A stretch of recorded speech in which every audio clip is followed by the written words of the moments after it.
Hey everyone, today is Thursday, the 18th of February, 2021. This is The Gap, episode 553. I'm Luke Lawrie. Joab Gilroy's here, and there's no more news in Australia, I hear, Joab. That's it. They've banned news. It's gone. It's no longer fake news, it's no news. That's right. That's great. Well, I mean, broadly the same thing. In So what do you do areas, now? But Is it just like you just make things up now? Is that what's going on, or Sky News has been doing that for ages. Tish? We got him. Yeah, no, I guess you go to I don't know, the websites themselves. Like the problem was, right? This is objectively bad, right? Facebook should not be fucking throwing its dick around like this and just wholesale banning news all over the place. The Gap has been hidden. I don't know if you noticed because we haven't posted in nearly 2 years. But we got caught up in this somehow. I haven't looked at this. Really? Yeah. Yeah. You can like see it if you go directly to the page, or like it's sort of going out in waves, but yeah. Anyway, we got caught up in it, and which is hilarious. But yeah, they shouldn't be unilaterally deciding whether or not people should be allowed to read news or not. The flip side is that people on Facebook don't fucking read news. They read headlines and then they just react. And so, like, there has become a culture in Australia of people just reacting purely to more and more outrageous headlines, to the point where, like, the number one sites for the number one pages and the number one stories in Australia for the last couple of months haven't even been. They've been shit like fucking Pete Evans, that dipshit fucking celebrity chef who talks about how vaccines are going to cause autism and shit, right? That's the problem, right? In some ways, right? I'm hoping this will actually be a really good thing for Australians because their fucking eyes will open and they'll actually they'll click through to the news to find out and they'll actually get all of the news as opposed to the reactionary clickbait headlines that generally get shared around on Facebook. Yeah, that's my dream. It's like that episode The Simpsons where all the kids go outside again and start playing, and it's like it's got like music and like they're no longer under the spell. Yeah, that's my hope. But yeah, that's not gonna happen. No, it's like it's pretty fucking cooked. I mean, you see, like the big publishers aren't going to care about this, right? It's not going to matter to them, but it is going to matter to smaller publishers, right? Like the Channel 9s or the news.coms or like fucking the Murdoch stuff. None of that's going to fucking care about this because they could just sort of weather this storm, right? And it won't matter. But littler sites are gonna fucking cop it, Survivor and stuff, right? If they're relying on Facebook for views and views for ad traffic, then they're in a lot of trouble at the moment. This is like the reason we haven't posted to Facebook for a couple of years is because Facebook's been cooked for fucking years. Yeah, I don't use Facebook other than talking to people. That's my number one thing. Just like the whole purpose of Facebook to me is it's kind of why I use Twitter a lot more now. Is that I'm able to see the things that I follow, but Facebook doesn't do that. They stopped a long time ago. They show you the things they want to show you, and so you stop getting that stuff. And so it's just not because they're all about ads. They want you to pay money for people to be able to see your stuff, and that's. I mean, I've seen posts out there of small businesses being like, like this stuff doesn't even, it's not even working for us. There's no point. It doesn't help anyone. Like when I was esports editor at Red Bull, right? The Aussie stuff blitzed the overseas stuff in terms of traffic and views. And it was entirely because I would craft a very clickable fucking headline and the teams overseas weren't doing that. And so, like, Aussie esports content was ripping. And, like, the US team, they were doing interviews with, like, fucking esports legends and shit. And I'm doing interviews with, Aussie esports legends, but comparatively nobodies. But it didn't matter because my shit was like that much more shareable. And so that was killing on one hand, and then they changed the algorithm around the same time that I stopped doing anything on Facebook for the Gap. Although we barely ever did anything on Facebook for the Gap. It was never really that good an idea. It just didn't work. Discord has fully changed engagement, replaced any way that we might get anything out of Facebook anyway. But they changed it so that if you didn't pay any money, it didn't matter how clickable your title was, it wasn't going anywhere. And also, if you paid money, they would literally just cram it into people's news feeds, regardless of what. And it turned into like literally ads, like you were saying. Yeah. Like at that point, now I'm not sharing some interesting content to people. I am advertising a news or a feature article. And that's not how this is supposed to work. Like, Facebook's just fucking... They've cooked all this shit. Like when I go to my feed now, I've got 2 posts. One post from like a group I'm in, someone posting, then I've got an ad, then I've got someone I follow, and then an ad, and then stuff that like I'm not even following, but it's like, hey, you might like this. Here's a video of a fucking a dog being rescued, and like all this random stuff, like dog rescued from an oil pit. Like, I don't follow any of this. That's why I like Twitter a lot more, because I get to see everything for the stuff that I follow in order. Whereas the stuff here, like the number one thing that I'm seeing on my post right now is from 8 hours ago, and it's something I don't really care about. It's just like, it used to be good, and then they turned it into this whole ads thing, and it's just like, even Instagram's gone the same way, where it's just every third post is an ad, and it's like, it's just, it feeds you stuff that it thinks it wants you to feed using the algorithm, and you just, sometimes you don't even see people you follow anymore because it just buries them so fucking far down. It's I think it's trash. Social media at this point. It's something like, I literally only use it to talk to people and organize the events and things that are on there, because that's how stuff is organized sometimes. Yeah, that's basically, or like, I don't use my Facebook feed for anything at all. It's Messenger. I'd be happy to ditch Messenger, and that's about it. I don't use Instagram.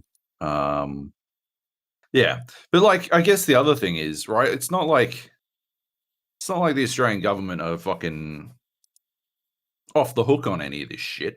Oh, this is absolutely to get more money to the Rupert Murdochs. Like, that is what it's about. 100%. Like, if you read, I haven't read the updates to the agreement, but the original form of the agreement that I read, like, you had to have like $150,000 revenue threshold, just to even like get a look in at the share of money. So like, smaller, again, the survivors and stuff, they were never going to see shit. They get punished, right? They get punished out of this shit when Facebook takes everything away. But they would never have even gotten a fucking sniff at any of this supposed shared revenue from Google and Facebook. It was never about smaller content creators. Like, they were never going to get fucking anything out of this, right? The government, they just, but like, it's more of the same from a government that has never fucking understood the internet on any fucking level. The same government that, bollocksed the fucking NBN for years and years. It's still half cooked. The same government that introduced a pirating block, a piracy block that was defeated in about 30 seconds by a fucking 16-year-old who changed his DNS settings. And also, even if you don't change it, it rarely works the way it's supposed to.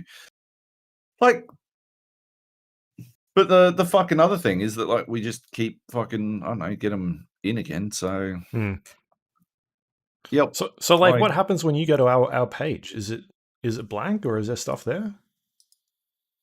When you search our page, yeah, it won't show up any posts. Yeah. Mine, I can it's showing up for me, but it takes 30 seconds for it to show up, for everything to show up, so the entire page. But if I go to Survivor, it's completely blank. There's nothing.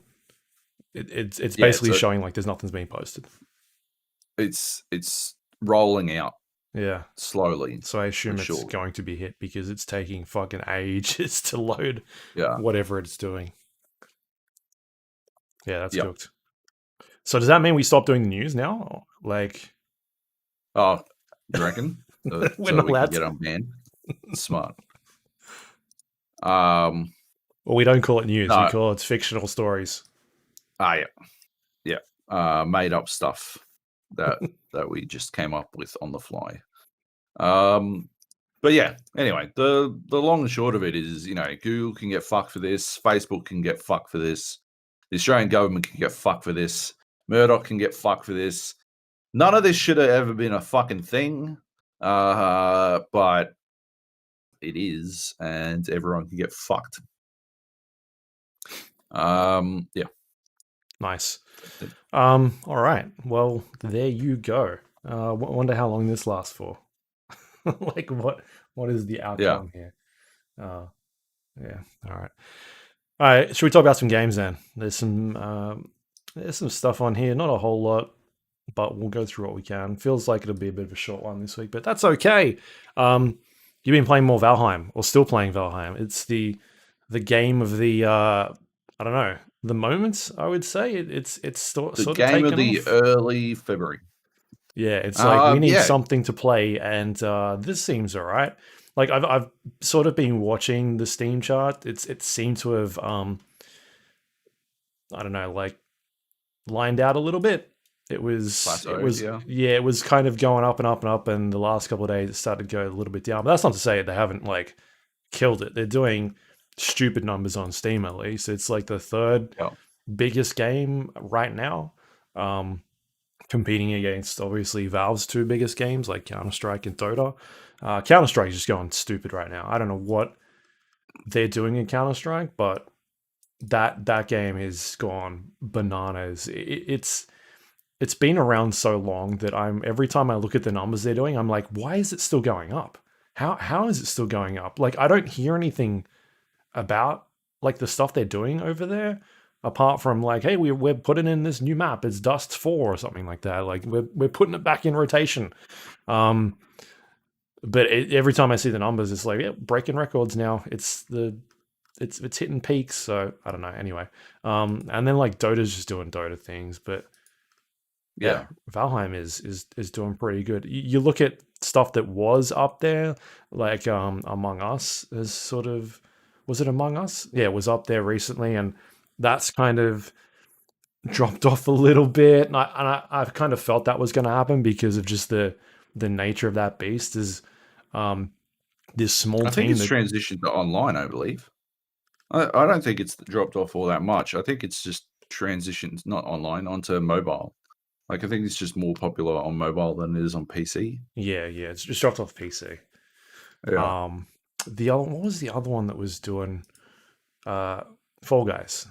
Fall Guys really dropped off as well. Just these, I'm kind of curious as to, is that what Valheim is going to be? Is it going to be the thing of the moment, or is it going to be a a PUBG that sort of sticks around for a little bit, or what else is popular? Rust is pretty popular these days, and Ark and those sorts of games. What's your sort of feeling on how much? What are the legs of Valheim? What do they got to keep doing to keep this going? Well, I mean, I'm about done with it for a little while. I don't think it needs to hold these numbers for ages. In my opinion, it has that classic Forest / Subnautica energy. It's not a like. I mean, yeah, you look at Ark or Rust or whatever, and like those are games that I think people are always playing. Right. They always get like, there are reasons to continue to play at all times because it's online and like broadly competitive. But Valheim is purely cooperative. There is a contained game loop. Like we've been playing, me and Drew have been playing fucking loads, and we are up to the final boss. Like once we kill the final boss, I'm sure they will add more stuff later. But there's no reason for us to continue to play after that. There's barely reason for us to continue to play at this point. It's one of those games where I think in a year it'll be interesting to see where it's at. I'll be very intrigued to like maybe if we go back in, if Sons of the Forest doesn't come out this year, right? Then around Christmas we'll all jump in and make a brand new server, make it dedicated so that everyone can play even when someone's not necessarily online, and jump in and play that to see where it's gone in that space of time. If they make Sons of the Forest, it won't matter. We'll just play that, obviously.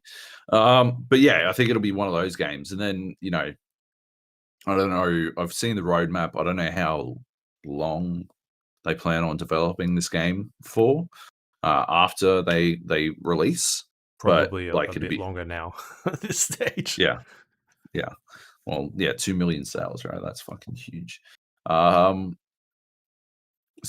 yeah, they're probably continue on for an extra year. So it might be a game that again you jump into a year later or 6 months later and play obsessively for a week or two. And I think that's more Valheim speed. I don't think it is like, it doesn't have the creation tools of Minecraft or the modability of Minecraft, and it doesn't have the PvP sort of social aspect of Rust or Ark. So there's no need to like always log on and protect your base from raiders and all that kind of shit. You can just sort of let it go, come back a little while later and find out, oh yeah, what have they done to Valheim? Exactly like we did with the Forest. Or exactly like I did with Subnautica. I would jump in every 6 months, play the shit out of it, and then bail again.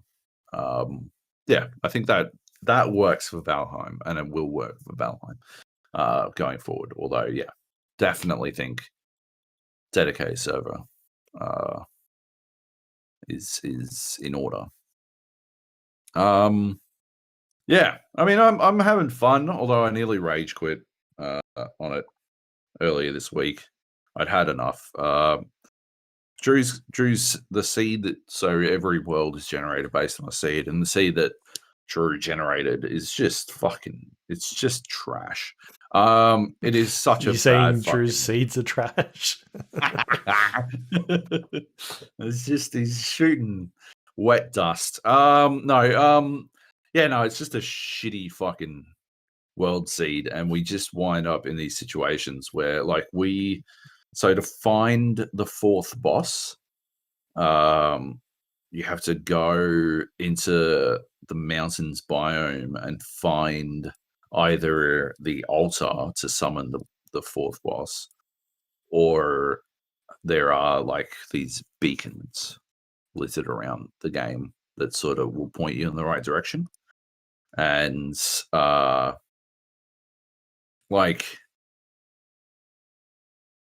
just like early on. Well, I mean, the first one, right? Ichthyr, the deer god, it tells you right from the get-go where to go for Ichthyr.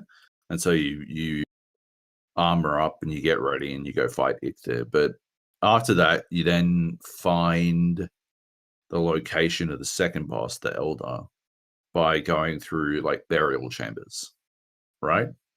And the burial chambers, once you've gone all the way through them, and it's pretty hairy when you've got like fuck all armor and you don't know how to play the game all that well, and you don't know you can like easy parry fucking skellies and one hit them with a fucking club. But like before you know any of that, you're like inching your way through these burial chambers until you find this thing, and then it tells you where the Elder is, and then you go and fight the Elder, and it's terrifying. They've definitely nerfed the Elder, by the way. You cannot fucking convince me otherwise. It is so much easier than when we fought it. I was watching like Heath posted a video of him doing it, and he was getting hit by the Elder. And when Jai got hit by the Elder, he was one shot. He got one shot by it. He was in bronze armor. But yeah, he just got fucking instantly deleted by the Elder. Was it maybe like a crit hit or something? Yeah, maybe that's what it was. Although he died 3 times, so how is he going to get fucking crit? Jai's just bad. Really unlucky. He is bad. That like, if it's not Quake, he is bad. But like Drew died once, and he seemed to get like, I think he got 2 hit. He got like 90% done, and then like he was surrounded by tentacles, and one of them got a lucky hit in. I didn't die. I didn't get hit, so I don't know. I don't have a good measure of how much damage the Elder does to but based on my observations of the 2 people who were fighting with me, it seemed like he hit really fucking hard. He had range for fucking days. He had like a giant health pool. And then yeah, I watched Heath's video, and Heath was getting hit all over the fucking place and not taking all that much damage. Not all over. He got hit a bunch of times, more times than you would think is viable for someone who, like, if you've watched your own teammates get 1 or 2 shot. And then yeah, we went and played we took Frisco through it. And like Frisco got hit a couple of times. He didn't die. Like, there's a chance. I think Heath might have like fully upgraded his armor before he went, so he may have like basically over leveled. He was talking about how he mined way too much tin, and he's like looking for excuses to use tin. But yeah, I don't know that Frisco did. Although, hey, at my current level with my current gear, I can parry the Elder, which is pretty good. It's just stand in front of this giant tree god and fucking parry, stab, parry, which is yeah. You couldn't do that in Dark Souls, I tell you what. This thing's as big as like it's a giant sized enemy. But yeah, so you find the Elder, you go to the swamp, right? And then the same, like, that's the loop, right? That's the game loop, right? You get an item that allows you to upgrade. So when you kill a boss, it allows you to acquire the resources you need to upgrade. And then it also like sort of vaguely points you in the direction of the next biome you need to go to. So when you kill the Elder, you get a swamp key. So you know you need to go to the swamps, and the key is the key to your next upgrade. You get iron, and while you're going through the thing that the key unlocks, I'm trying to be vague because I don't want to ruin the loop for anyone. While you're going through, you eventually find the thing that points you to the third boss. And we went through like the swamp on the continent that we started on, because it's split up into these giant islands. The swamp on the continent we started on had 5 of these locations and no indicator where the boss was. So we had to leave the basic island just to find the next boss, which is I find to be unbelievably annoying. And then from there, and like all of the biomes are present on this starting continent, but it turns out nothing you need to fucking progress past basically the start of swamps exists. Like there's plains, there's mountains, there's swamps, there's black forest, and there's meadows. And like the mountains have no silver, the plains have no flax, the swamps didn't have the indicator for the boss. Like we just wound up in this situation where like 5 different things just to get the thing that would like the pointer, the signal that would tell us where to find the fucking boss. That's annoying. And then after that, we had to go to 10 fucking mountains all over the fucking map. Like we went fucking way north. We had to go fucking way south. 10 different mountain regions to find the signal, to find the fucking 4th boss. And legitimately, I was fucking done. I was like, I just don't know what the fuck we're supposed to do. Because like me and Drew had been like trying to not look shit up, trying to not Google stuff, trying to play it the raw way that I think they'd want you to play it. And I gave up. I just fucking Googled it. I'm like, okay, I don't know anymore. Maybe we fucking missed it. Maybe we're supposed to, like, we're looking for like caves because it's been in some sort of cave instanced sort of thing every single time. We're looking for caves. We've come across these like towers and they've got nothing. These houses that are always guarded by these 2 giant fucking rock monsters. Nothing. We're not getting like I don't know, fucking 4 out of 5 mountains we went to didn't have any fucking silver on them either, which is the next like upgrade. Like we just got fucking dicked on this shit and it was driving me bananas. And so eventually, yeah, just fucking called it. I'm just like, oh, I'm fucking Googling. And it turns out we'd just gotten unlucky. We'd fucking straight up gotten unlucky.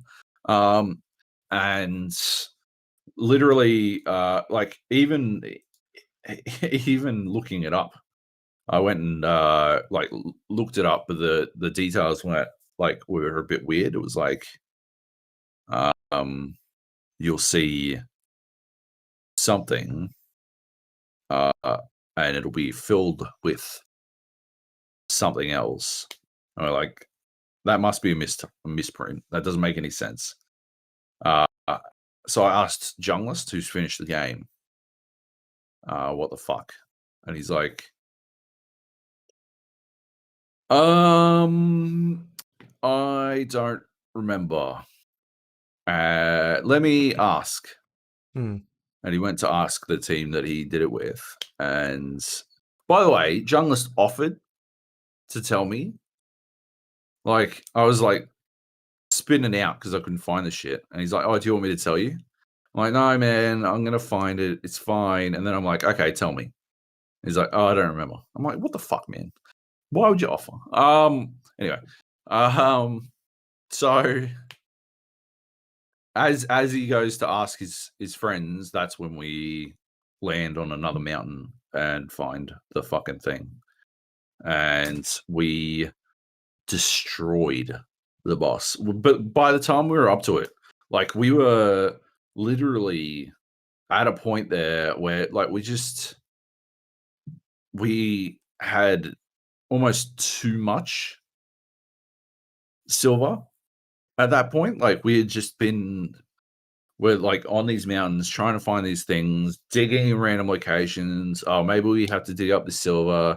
We take it back. We had fucking dragon eggs for days, like all this kind of shit. And so we just had everything we needed. That we were like upgrading our armor, upgrading our weapons. We were even like starting to take on like the next little bits like venturing into planes and taking on shit in there, just because we were like at a loss. We needed something to break up going through these mountains and not finding the shit we needed. Yeah, we're just spinning out, and so we were hugely over leveled when we went to the next, well, to the boss fight. And now we're pretty well suited, even though we don't have a lot of the stuff we need. We're pretty well geared and ready for planes. We just need to somehow find the last boss, and God knows how much of a ball ache that's going to be. But yeah, right. So like, what I gather is just Drew's seeds are bad. That's all I'm hearing about these stories. That's what you're getting. That's it. That's broadly it. Yeah. Yeah. I like the best times I have in that game when everything's going wrong. I don't know if it's got like an AI director in the background or something like that knows, but like I have noticed that like every single time everything's fucked. That's when shit gets even more hectic.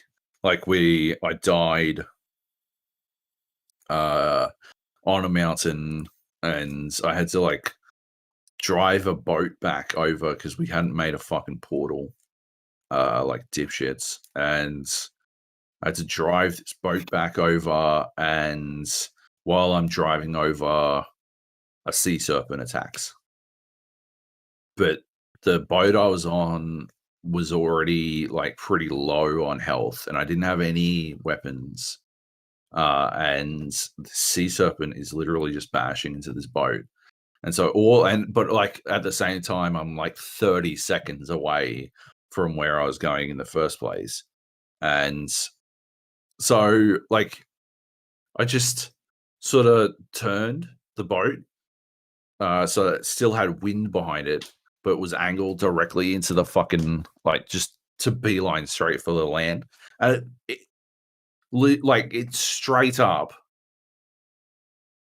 is careening towards the land, and then the land that it's like the only land that I can probably get to without it being destroyed. And if it gets destroyed, you have to swim back to shore, and you lose stamina and you drown real fucking fast after you've lost stamina. And you lose stamina, like when you're just respawning, you lose stamina pretty quickly.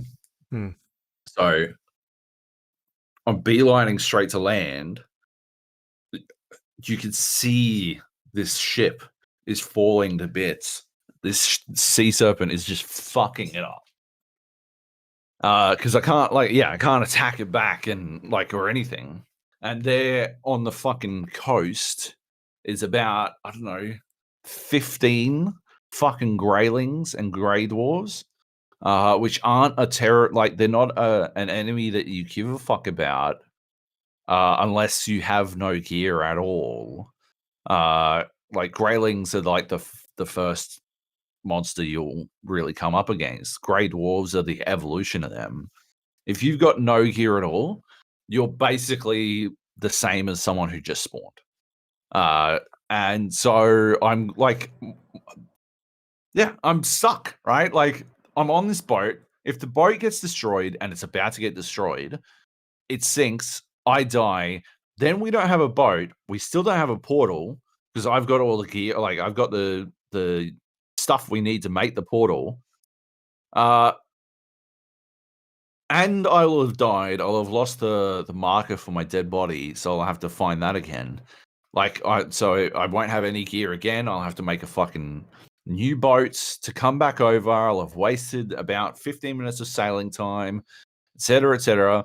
That's that one. And if I land on the fucking shore, I'm going to get mobbed by fucking grey dwarves. I'm like, this is some rockin' hard place shit. I am yelling at Drew to come help because I know he's not close, but he is like not that far away. He's up the coast from where I am, He just needs to get down here and do anything at all. He is like on his bow, just fucking flinging arrows into, and he's like hitting. He's hitting the fucking sea serpent. He's hitting the greylings, the grey doors in front of me. The boat is at like 90% done, 90%, maybe 95% done. And it crashes into the shore, and I leap off over the fucking heads of these grey doors, and I just fucking sprint up the coast towards Drew, who is like pinging at these grey dwarves. And the sea serpent wants to finish off the boat, comes in, and it hits one of the grey doors, which have like sort of surrounded the boat. And so all the grey dwarves start attacking the sea serpent, and the sea serpent starts fighting that instead. And the boat is just sort of sitting there, and I'm piss bolting, and Drew's like just sort of pinging arrows in until the sea serpent like gets to like, I don't know, a third of its health left, and it just fucking legs it. And I get all my gear back, and we go and murder all the fucking grey dwarves, and we save the fucking boat, sort of. And yeah, it was like successful. And somehow the game knew, because I don't understand how it knew, but it knew like that was the time to throw everything at me. Like I was browsing the internet on the other screen, because like when you're sailing, right, it's very much just a set and forget type thing. It's not like a lot. It's probably less engaged than like it's definitely less engaged than Sea of Thieves, but like even from a moment to moment basis, there's no need to like adjust wind or anything. You set it in a direction and you let it fucking go. And yeah, like I'd been browsing on a different fucking screen, not paying any attention, because what fucking reason would I have to care about like what was going on? I just had to fucking sail in a straight line for the next fucking 10 or 15 minutes, and somehow it timed it so that it was like just barely enough time for me to get out of this boat and live. If it had gotten any earlier, I was done. I was like fucked, and somehow it didn't. It timed it perfectly. It was fucking amazing. I don't know if it was deliberate or if it was that's just lucky or what, but yeah, it was something crazy to me. It was fantastic. Yeah, I loved it. Look, all I got out of that was we need to play Sea of Thieves. That's. Oh yeah. Yep. That's where I went with that one. Yeah. Yeah. All right, cool. Anything else to add about Valheim? I don't think so. No. No. I'll probably finish it off, but I don't know if I'm going to play it much after that. I might go back into DayZ instead of Sea of Thieves. Oh. Hey, DayZ, Drew? DayZ. Luke, what do you think? Hey, they just went to 1.1, I think. It just went 1.1. Is DayZ out now? So. I don't believe it. I don't believe it. Ages. All right. Maybe we'll look at that. We're going to look at Minecraft, I thought. Maybe Minecraft. Oh, yeah. Yeah, I was playing Minecraft with RTX on. Oh, what? It was looking pretty slick. Yeah? Yeah. Yeah, we should check that out. All right. Let's move on to... I've been playing a lot. I got just 2 games this week. A lot of Dead by Daylight still. I touched on this last week. They rolled out their big update. 4.5 was the update, and not really happy with it, as I talked about. Issues with the HUD, weird animation issues with like desync between killers and survivors, and a couple of other weird changes that they put in, like updating maps, and some of the maps were broken, things like that. But they rolled out a hotfix yesterday which fixed some of the maps being broken, so they put them back into rotation. Stuff that's still to come is the HUD fixes. They're moving everything back to the bottom left, basically. They've spent months and months of work, they've said, working on this HUD, and for whatever reason, they could have shown me a picture of the HUD, and in 5 seconds, I could have told them how to fix it. But instead, they've spent all this time doing this stuff and wasted a bunch of time. And it looks like the next hotfix, which will probably be, my guess, in the next week or two, will, because of the way certification works on consoles, it usually takes about a week. So I would guess it's going to be maybe another 2 weeks. But anyway, they're moving all that stuff back to the left. So the generator icons going back to the bottom left. The survivor icons, if you're the killer, will go back to the not necessarily in the same spot it was before, but it's still going to be on the left hand side, a little bit lower than where it was. The hook indicator when you're a killer will be back on the bottom left. Like everything that was scattered sort of on the outskirts of the HUD is now going either in the bottom left or the bottom right where it used to be. So that's a good change. And a couple other things they're sort of working on is the clarity of some of those indicators as well was not great, and I believe that's going to be coming a little bit later on down the track. But it's a step in the right direction. It's a step that shouldn't have been there in the first place, but that's where we're at. The desync issue, whatever it is, I don't think they've really addressed it as to what is causing it, other than that they know it's a problem. It hasn't been fixed yet. Apparently that is coming in the next update as well. Cool. The hit registration thing. But like I've said last week, because I only played a little bit back then, it's, to me, it does seem like some sort of desync problem, because it's I've obviously got a bit more information now, but it's like completely unnoticeable when you're a killer. Like you can't. Yeah. This is basically what's happening when you're a killer and you hit a survivor on the survivor's screen. They are quite far away from the killer, and you can't hit them. Like it doesn't look like they'd be able to hit you. But on the killer screen, you're right up on top of them. Yeah. You can hit them. And playing it more, I've noticed like if I try and hit someone who is just out of reach, who I shouldn't be able to hit, I can't hit them. And so that's telling me it's not like a weird lag thing or something, because you'd think that I'd still be able to hit them, but it's not working. So I don't know what's going on there, but it seems to be some weird desync issue between what the survivors are seeing and what the killers are seeing, because they're obviously a lot further away on their screen to what you're seeing. So I mean, at least they have said they've identified the problem, and we'll see if that gets fixed. But I'm not playing Survivor at all at this stage, unless I need to do my daily missions, which gives you blood points. And once I clear that, I leave, because it is absolutely noticeable. Like every time you're hit by someone, every time a killer hits you, you're just like so far away, and like you've kind of got to play it a little bit harder. Like you've got to time things a lot differently and make sure that, you know, if you drop a pallet to try and stun them, you've got that distance there, because if you mistime it, you're just gonna fail miserably. So I'm basically staying clear of all that sort of stuff at this point until they fix it. But I did unlock another killer using the in-game currency that you get for just playing. I'm yet to buy any of this stuff, which is cool. So I unlocked Blight, who is apparently he's Scottish. I don't know where they get this stuff from. I guess it's all the lore information that they have in the game. Sure.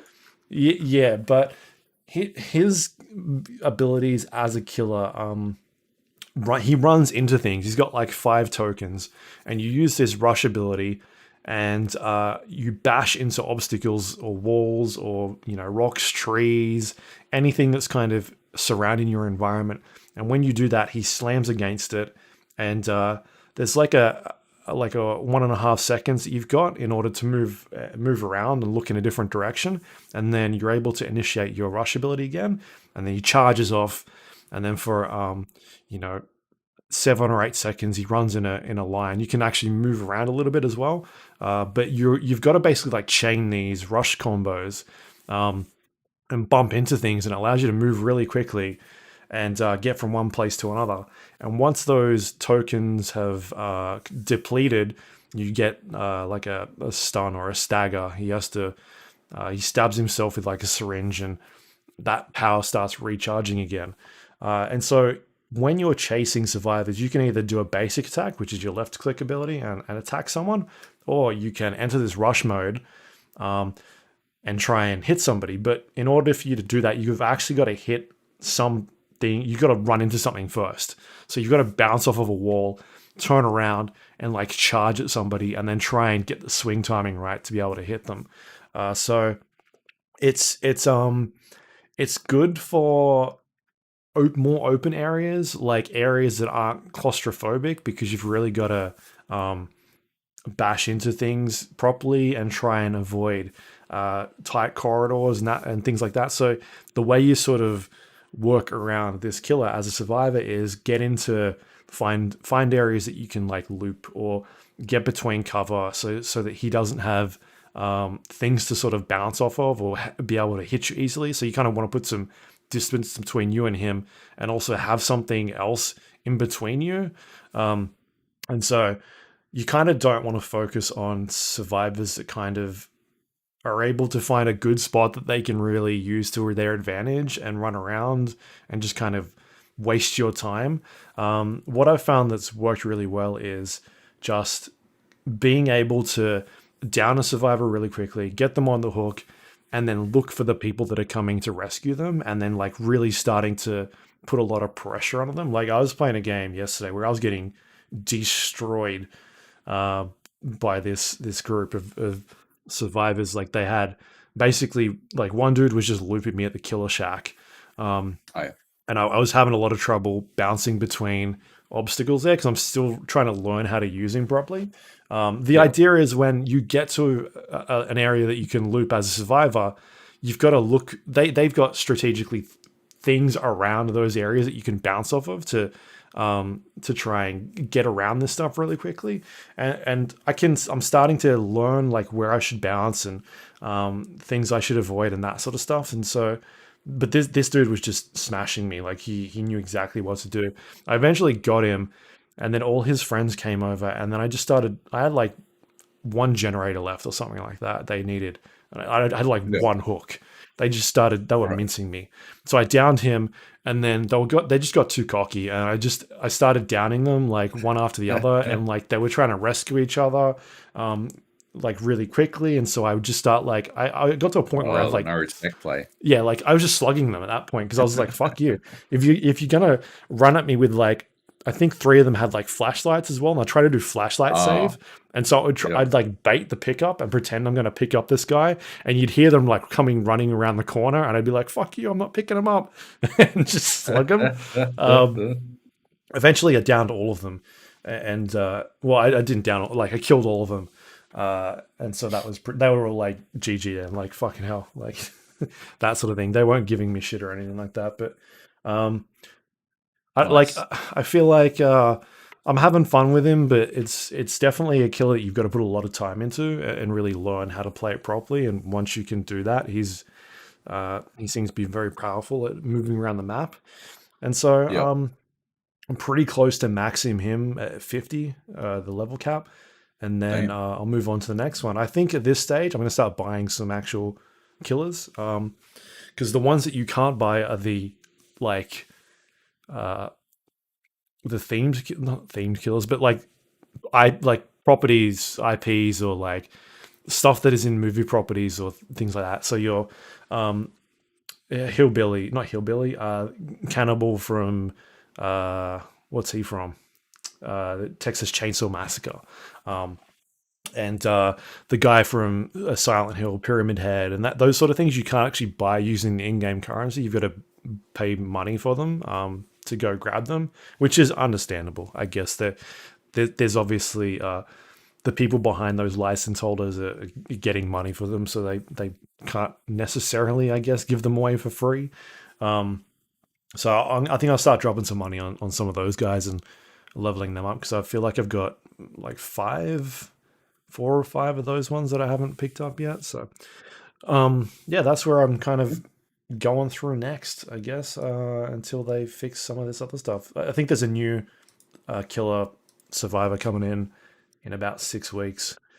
So we'll kind of see what that is. I'm kind of like the one thing that I really want to see as a killer, I think it'd be really interesting, would be like, I'd sort of liken it to like The Thing, where you're able to transform or like shapeshift into another survivor and kind of pretend you're a survivor. I think that'd be really interesting. I don't know how you would work it from a gameplay. Like, I haven't thought about like what kind of gameplay things you do, but like a it'd be broken for survivors with friends groups, wouldn't it? Like he'd have no hope. I mean, unless you could warp into like another killer as well. No, I like the kind of thing that I'm thinking about is the whole. I know what you mean, but it'd be broken with Survive with Friends because you got that ability to talk to each other. Yeah. But the idea of being able to infiltrate a group and pretend you're another survivor, or like not realize that this thing that is chasing you is actually the killer, or that is like pretending to help you repair a generator, and all of a sudden they'll pick you up or shapeshift, or like I don't know what the gameplay elements would be, but that is one thing that I think would be interesting, like some sort of infiltrator or shapeshifter or something like that. No, I think it'd be interesting as shit, man. I just worry that it'd be cooked against a full team with proper communication. Like you just have no hope. On the other hand, maybe like I don't know, maybe they do better if they just avoided trying to make like it's not like Dead by Daylight's a competitive game. No. Just lean into the fact that it's not competitive and never going to be competitive, and lean into the idea of a killer that is there just to scare the shit. Like, have it so if they help on a generator, like do maybe, I don't know, 30% of a generator with another player, because it tracks that shit, right? Oh, yeah. Have it if they do 30% of a generator with another player, they nail all their timings and stuff, they can one hit. Yeah, expose them or something. Yeah, and then have them warp.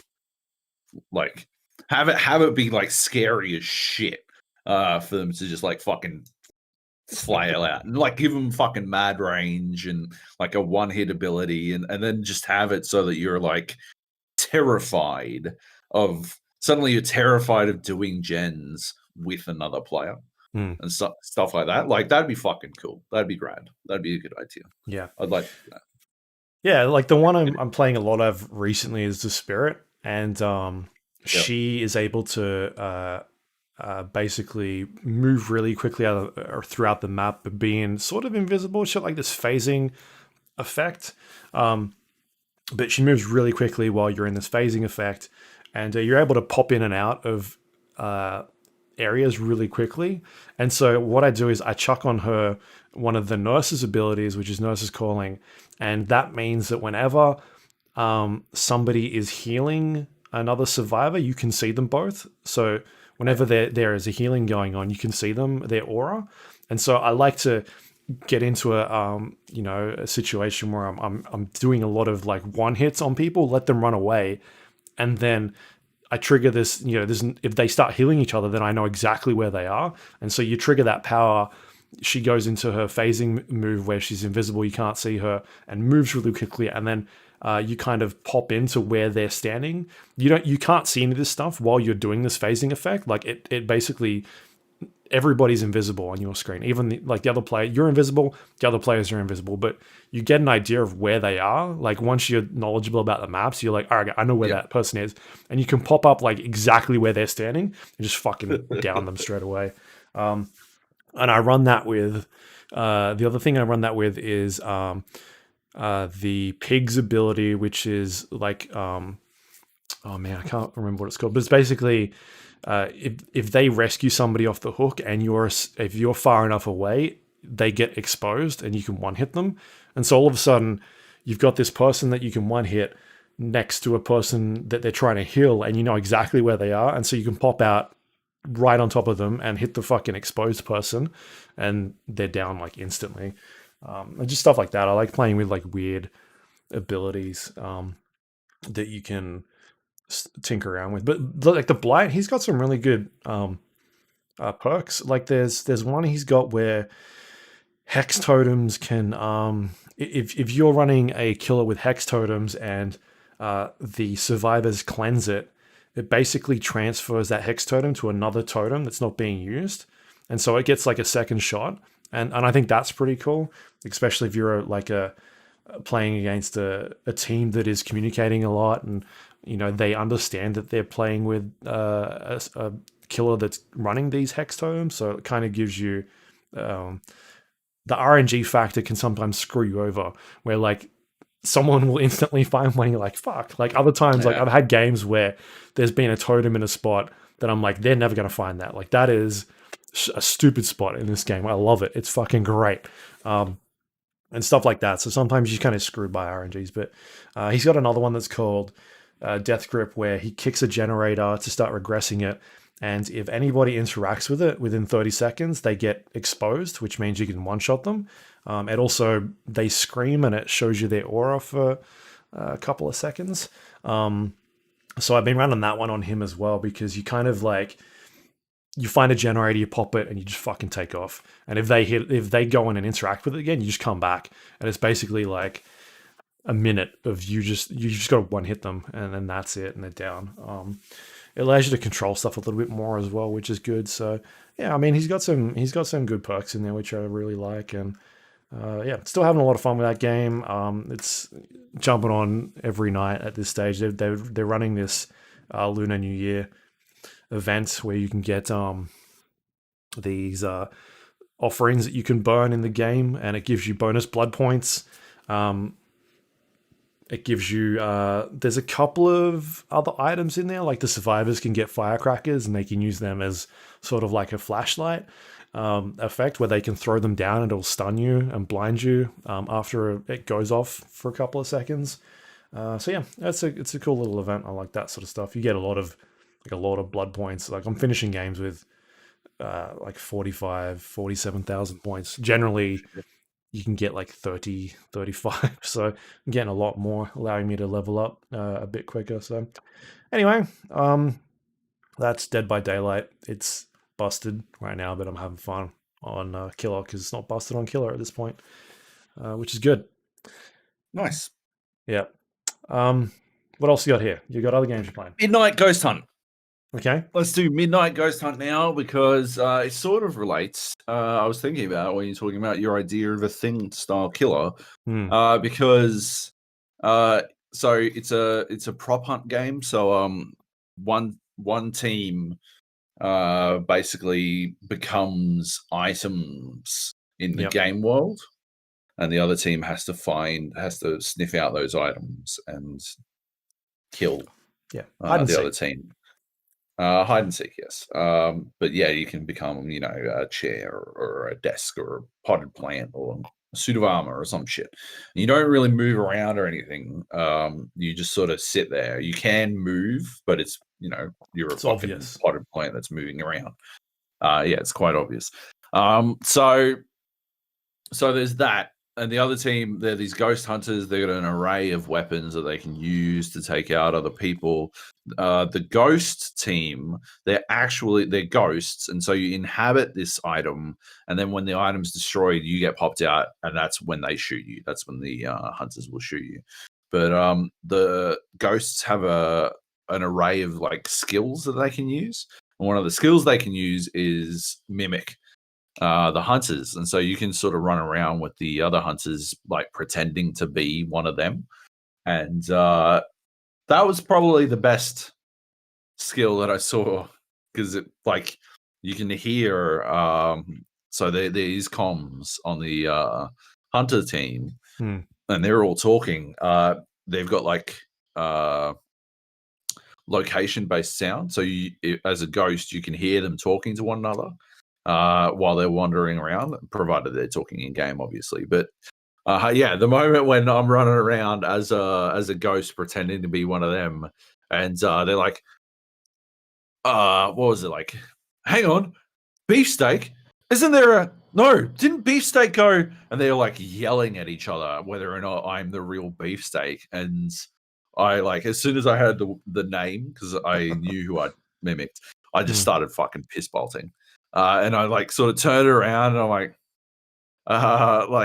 well, I don't know what I'm supposed to do here. Like, I can't like talk back, I think. So I just sort of like turned around and like shook side to side, like no, and then I just fucking piss bolted and stopped pretending. But that was pretty fucking funny.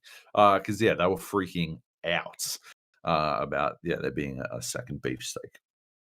Otherwise, I feel like the game needs quite a bit of work yet. It is in alpha, and I think that obviously it's cool that they're doing alpha tests and getting people into, and like after every game, it'll ask you, did you understand such and such gun that you used or skill that you used, or did you have fun or stuff like that. Like they are using it for testing purposes, and you get a good sense that they are actively attempting to improve the game, which is good.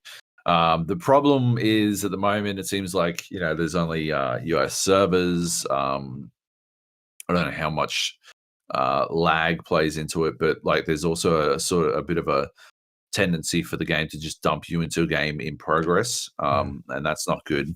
Like a couple of times I was a ghost, and I'd come in and there'd be like 60 seconds left in the game total, and by the time I even reached the hunters, so the way it works is there's two phases. There's like before midnight, a couple of minutes. If they find you during this time, if the hunters kill all the ghosts in this time, then it's game over and the hunters win.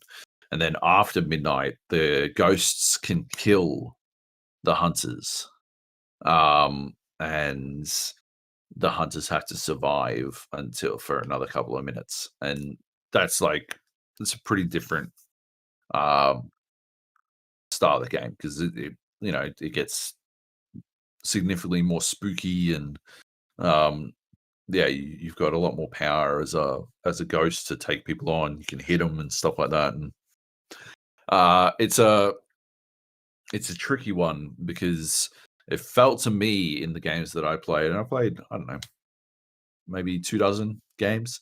It felt to me like either, like it was very much either or. There was no like hunters. If it went past midnight, all the ghosts come back, even the ones you've killed. They come back to life, unlife, and it felt like there was no way. I never saw any hunters make it through that situation. And even like I was playing as a hunter, I was the last one alive. I went and got like the defib, and I was getting my, like, you can get your hunter players back up if they go down, and I was getting them back up and trying to like keep everyone going and all this kind of stuff.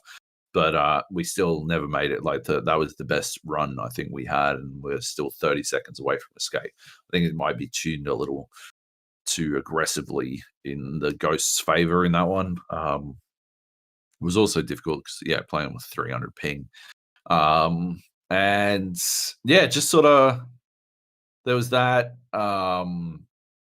What else? I was playing with Heath and Drew because they got in the alpha as well.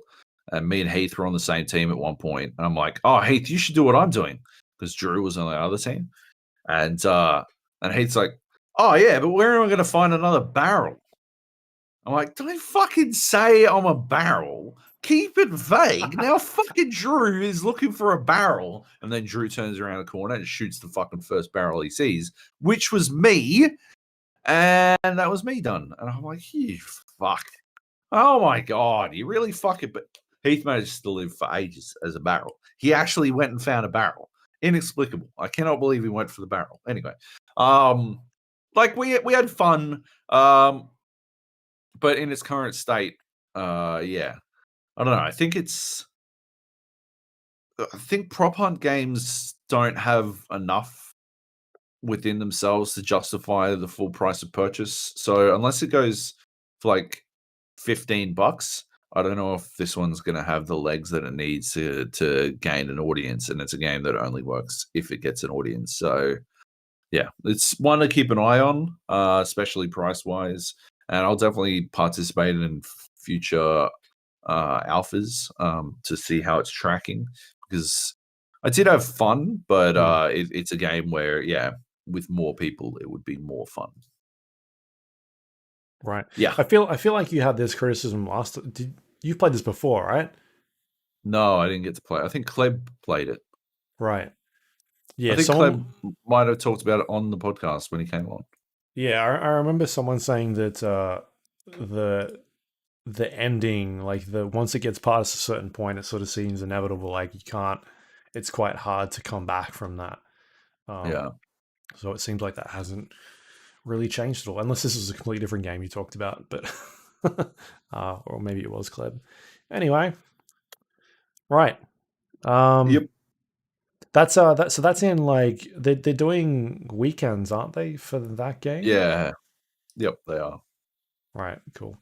All right, so that's Midnight Ghost Hunt. It's available, I guess, on Steam. You can check that one out. Yeah, have to apply for an alpha key if you're going to get into it. Right. Via the Discord. Cool. You've been playing Stardew Valley? No, but I put this on there because it led to an interesting set of circumstances. So my wife plays a lot of Stardew Valley. Okay. And the SD card in the Switch shit its pants and wiped her save. Right. And so she lost her Stardew Valley game. And she was complaining about the Switch anyway because she was experiencing controller drift. She didn't have the language for it. She was like, "Oh, I don't understand. The controllers like just sort of do whatever they want sometimes." I'm like what? Do they just sort of go to the left? And she's like, "How did you know?" I'm like, "Yeah, that's what they fucking do." Yeah. And so she was experiencing controller drift, and she was sad about losing her game on the Switch. And we had signed up for Google Play Pass, is it? And Stardew Valley was on that. So she started playing on the mobile instead. She's been playing on her mobile. And I got her the sweetest of Valentine's Day gifts. A Razer Kishi controller for the mobile. Right. So you plug your phone into this thing, and then it like sort of wraps around it and basically turns your phone into a fucking Switch. And it's fantastic. It's amazing. I've been playing fucking Phoenix Legends, whatever the fuck. Legends Odyssey Rising. Yeah, I don't know, fucking gods and monsters.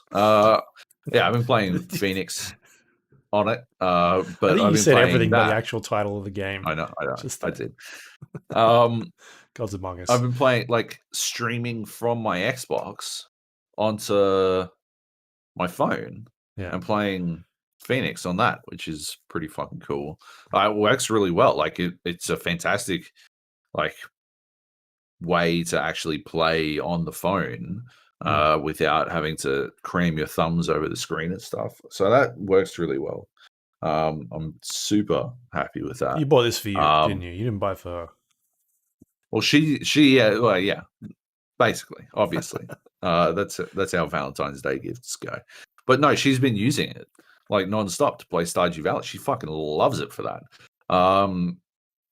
She's used it way more than I have. Yeah, and she's just playing Stardew Valley on her phone. Anyway, strong moments. She was like sitting there playing Stardew Valley on the phone, looking sad. I'm like, what? What's wrong? Are you okay? What's wrong? She's like, oh, I just saw my old husband and he doesn't know who I am. She was like fully gutted about this shit. I'm like, oh my God, no. Oh my God. It's like, can I just remember I don't have any kids anymore? I'm like, Jesus Christ. This is way too depressing. She is way more attached to this. I don't think I've ever been that attached to any character in any game. But she's like 100% locked in, devastated. Husband's gone. She lost her farm and her cows and her dogs and stuff. Anyway, pretty funny. Good times. But yeah, the Razor Kishi fucking rules. Doesn't work for every game. It's like there's only a set number of games that it works for, but it works fucking flawlessly for like streaming Xbox streaming and xCloud and all that. So yeah, huge fan. Well worth checking out. Yeah. What, the game or the keyboard? The keyboard or the controller. Yeah. I don't care about Stardew Valley. It's not for me. It's much better Harvest Moon, basically. But yeah.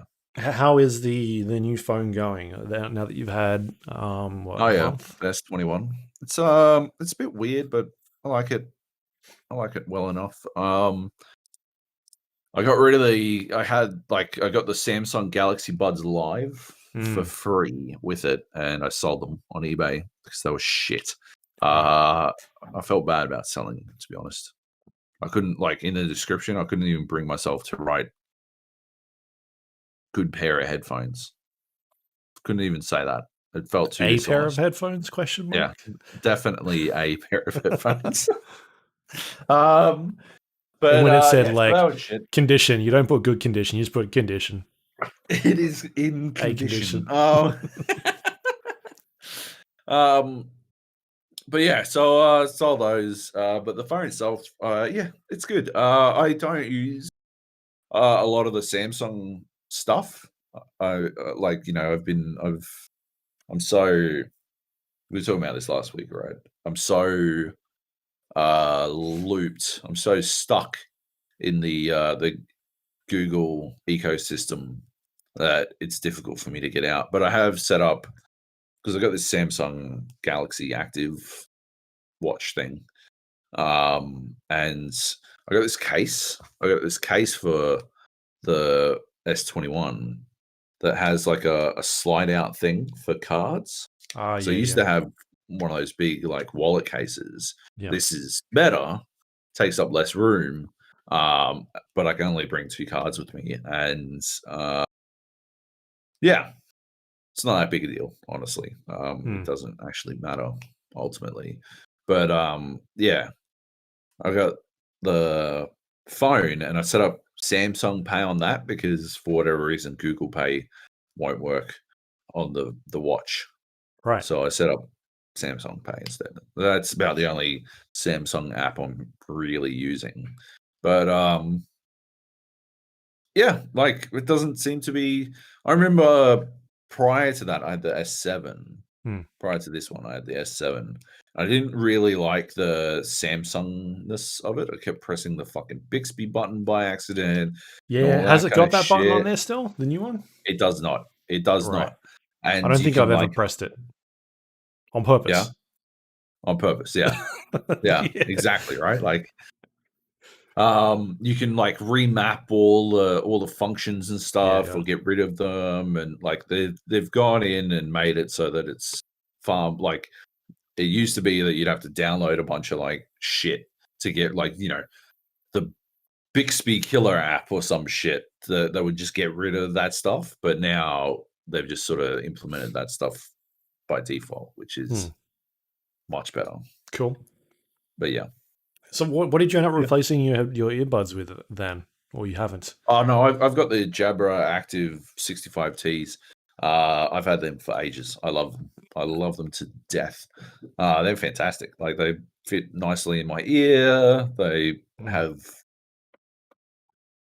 buttons that work well. They have active noise canceling. They have a bunch of different sound profiles and stuff. Cool. You can hear me really well when I talk on the if I use them for phone calls and stuff. The fucking Samsung Buds were absolute trash. The amount of times I would be taking them out of my fucking ears and that would register as the button press. Oh yeah, I'll start playing the book again. I'll start playing your audio book. Don't worry, mate. I know you're taking them out of your ears, but I've started playing the audio book because you press the button. And then when you try and actually pause it, you're like tapping your fucking ear. Like a crazy person. It actually has, like, in the app, it's got like a training mode to train you how to tap, because it's that not like user friendly or like intuitive. Yeah, from the get go. Fucking ridiculous. Yeah. Anyway, fair enough. All right, keep that in mind, because I think we're due for a replacement at this stage, and we're looking at that phone. All right. Yeah, I would recommend the S21. I think maybe my biggest criticism is that it's not big enough, and I would probably go the Ultra. Yeah. It's also if I could do it all again, I would go the Ultra. 6 cameras, that one. Yeah. All right, let's keep on moving on here. We've got the Room 4 Old Sins. This came out. I saw this go up, and I'm like, oh yeah, Luke's gonna get this. Yeah. We're gonna be talking about this week on the podcast. We sure are.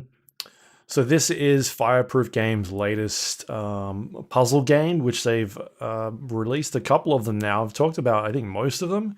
They're generally iPhone or mobile games that they bring to the PC after a couple of years. And the last one that I talked about on here was The Room VR, which I quite enjoyed. I think they do a really good job of the puzzle room / escape room sort of experience and bringing it into a video game. I don't know what the experience is like on the mobile and sort of what the transition is coming across, but I would assume that it probably looks a lot better on PC.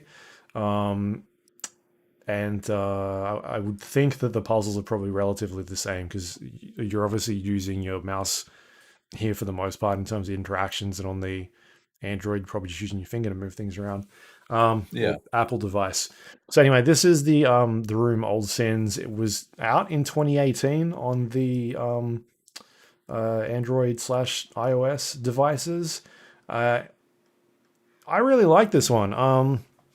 Like I said, they do a great job of the puzzle experience and making you feel like when you're solving these things, you're not just like brute forcing your way through some of these experiences. Like, you're actually sitting down and thinking about it quite a bit. There's a lot of situations here where I haven't had to I haven't looked up a guide at all. Mainly, one of the reasons is because it's got a fantastic hint system in the game. If you are the type of person that wants to play it without a guide and sort of figure it out for yourself, you can absolutely do that. Or if you're a little bit like, I don't really want to sit here, like a little bit impatient, you want to get a hint. It generally does a pretty good job of very slowly guiding you to what you should be doing or what you should be looking for. And I think I've said this before, they sort of take the old school, when we saw that resurgence of adventure games coming back with hint systems, what they were doing in those games where there would be multiple layers of hint systems, where you could be like, I need a hint. And it'd sort of give you a vague indication of what you're supposed to do. And then sometimes there would be, for instance, in The Room, sometimes there'll be like 4 levels of hint system, or sometimes there's 3. And so like it starts off very vague about like, maybe you should look at this item that you've got. And then like you press like, I'm sort of still stuck, I don't really know. And then it'll tell you like, all right, try going and looking in this area over here. And then eventually it just gets to the point where it's like, just fucking put this thing in this thing and turn this, and you'll figure it out, idiot. But it does a really good job of that, where it's like, if you feel like you're not doing, like you're not in the right direction, or you're feeling like you're sort of stagnated, it's easy, super easy to figure that out, which is something that puzzle escape rooms do, with having some sort of like a game director being able to give you hints and that sort of thing. So that stuff is really cool if you're the type of person that is not sure about puzzle games, but that stuff's great. The one big thing that is different in the Room 4 compared to the other games that I've played is that the other games were more of a series of like different rooms where sort of like levels or missions or maps. You're in a room solving the puzzle until you eventually complete it, and then you're like, cool, you move on to the next area. And for instance, the Room VR with these like themed different areas, and whereas the Room 4 is set in sort of one giant area, which is laid out in this miniature dollhouse that you interact with. And as you explore certain areas of this dollhouse, the way that the game works is you sort of zoom in and out of these rooms, and you become, even though it's a miniature dollhouse, you can zoom into them, and it's sort of this full scale area that you can interact with now. And you're unlocking different areas of this dollhouse as you're completing puzzles. And so that's the one big thing that's completely different from the other ones. Whereas the past games were individual rooms split up into like these little theme things, whereas this is just one big like puzzle box that you're unsolving, and you're going backwards and forwards between rooms, and you're clearing them out and completing them. And once you sort of figure out like that room is 100% it sort of blocks it off for you, so you don't mistakenly be like, I wonder if there's something still in here that I should be looking at. So once you're finished, you're like, I'm done in that area. I don't need to go back there and linger and look at weird things on the wall or anything. It does a great job of funneling you to where you should be going next. So I really like that aspect of like, to me, it feels like a big puzzle box. I've watched a lot of, there's some great YouTube channels out there of like people solving puzzle boxes and guys that spend like hours and hours trying to figure these things out. And that's basically like what this game is. It's a series of puzzle boxes and challenges and puzzles and solving different like little challenges that it throws at you, and it links them all together in interesting ways for the player to solve. So yeah, man, I really I'm digging this one so far. It's maybe I'd probably say like 5 hours long. I feel like I'm getting towards the end of it. It's not like it's not super expensive. I think you can pick it up right now. I don't know if it's on sale at the moment. Like the last time I checked, it wasn't on sale, but it was quite cheap. It was like $9 or $8 somewhere around there, US. So it's not super expensive. It's been reviewed really well from what I could tell. The one sort of turn off I would say that people might have, and this is a recurring theme amongst their other games, I think I've talked about this before, is the like theme of the game, or the how it displays things. It's got this very like gothic vibe slash it makes it feel like you're gonna be in a horror game, but you're not. And that could be something that is a little bit off-putting to people, because it may seem like something is about to jump out from around the corner and get you, but it's not that. I think it's just that could be one of the things that they've I don't know. That is just the style of the game that they kind of go for, but I think it could be a little bit off-putting for some people, especially the VR experience, because it is so immersive. And when you're in a room that is like weird ghostly apparitions with a lightning and thunder going off in the background, it could put people off a little bit. So I think that is, other than that, like if you're the type of person that likes puzzle games and solving those sorts of things, enjoys escape rooms or puzzle boxes and that sort of stuff, then yeah, absolutely recommend it. I think they do an awesome job with this stuff, and they're generally like good fun games that is implemented really well. So check that out. It's called The Room 4 Old Sins on Steam, iOS, Android, I think everywhere at this stage. So and if you've got a VR and you haven't checked out the Room VR, and you like that sort of stuff as well, yeah, absolutely check that out. I think that they even do some really smart things with that game by like having you sort of only stand in like stations, I guess, so you're not like looking in this elaborate room at a fucking detail on the wall that actually is nothing. That is very, very similar to these games they do on the their normal games, like their sort of set stations that you can sort of move around in. You can definitely look around the area, and you get some world building and things like that. But it's not like you're exploring an entire room and just fucking pixel hunting. Like there's certain areas that you need to stand in and move your camera around to, like, oh, there's something on the side of this desk. Maybe if I press this button, what's that going to do? And you press it and it opens up like a hidden panel somewhere on the front, and all of a sudden there's a whole new puzzle you've got to try and solve. So yeah, it's a great game, or great series. It is a lot of fun. I don't think they're very inexpensive. They're not you're not going to send you broke, so that's quite good. All right, that's the old sins for the room, and we got one more game here that you've been playing. Oh yeah, Contraband Police Prologue from the people who made Thief Simulator. Comes Contraband Police. Yep. And you play. This is basically a demo. It's free to play. A demo for Contraband Police, the full game, I suppose. It sort of takes you through the basics.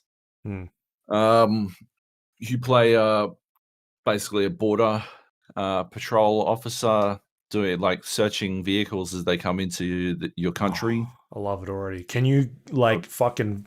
You've got a broken tail light, like bam, and just smash it. Can you do that? You can, yeah. Well, I didn't break any tail lights. I did slash some tires. Nice. Yeah. So I don't know about the tail lights. You probably could. I don't see why you wouldn't be able to.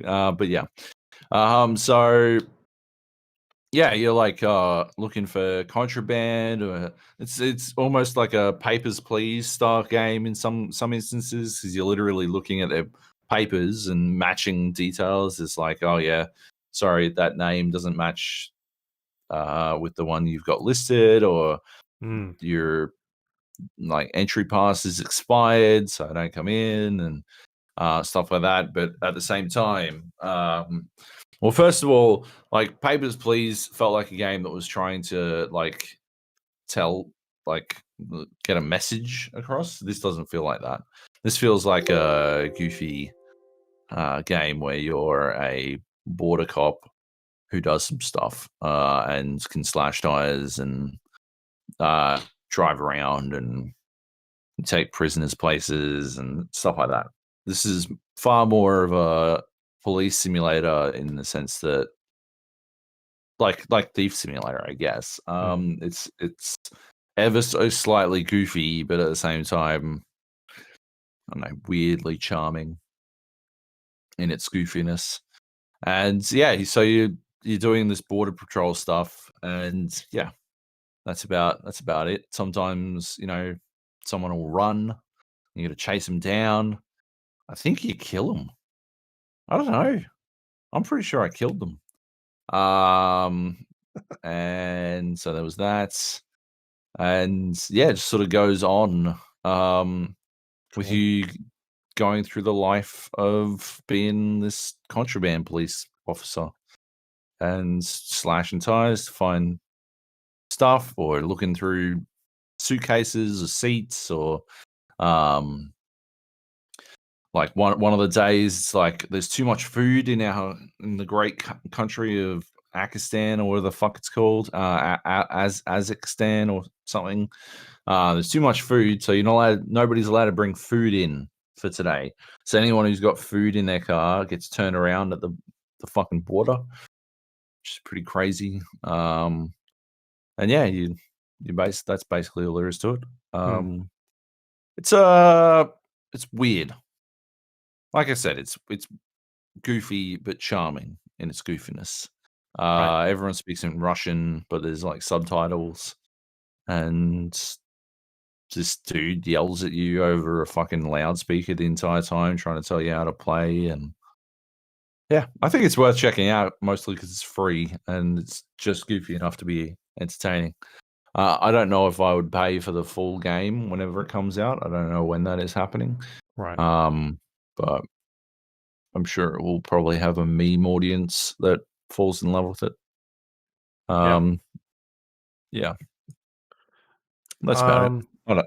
Not too much to say about it. I mean, the graphics aren't great. The vehicle control is like shit. Yeah, not loads to say, but yeah. Oh, I mean, it's published by the same people that do all those like simulator games. They just that is like all these guys do. Yeah. So yeah, there's a lot there. Anyway, interesting. Contraband, and it's spelt very differently, at least in the little picture. Like they're playing on that, like communist sort of country with that sort of thing. Yeah, cool. All right, Contraband it's Eurojank all the way down. Like it's very Eurojank. Yeah. But yeah. All right, cool. Do they say when it's coming out, like the full thing? No, just sort of like this year, right? It ends and it's like, yeah, stay tuned for the full release. I'm like, you don't want to tell me when that is. But yeah, apparently they don't. All right, fair enough. Anyway. Hey, that is it. That is the games for this week. Like I said, a bit short, but that's all right. Got a bunch of news. Or do you want to take a break? What do you want to do? Do the news. Let's do the news. Hey, we're back this week with some more a podcast movie news. Like as we were recording last week, this stuff was coming out. But we have a full picture of The Last of Us HBO series has cast their Joel. Did not see this one coming at all. I think no way. On the day we were talking about, like there were rumors. Was it Mahershala Ali was rumored to be playing that was Joel? That was a couple of hours before some other sort of casting news broke. We talked about Ellie was cast, right, as we were recording.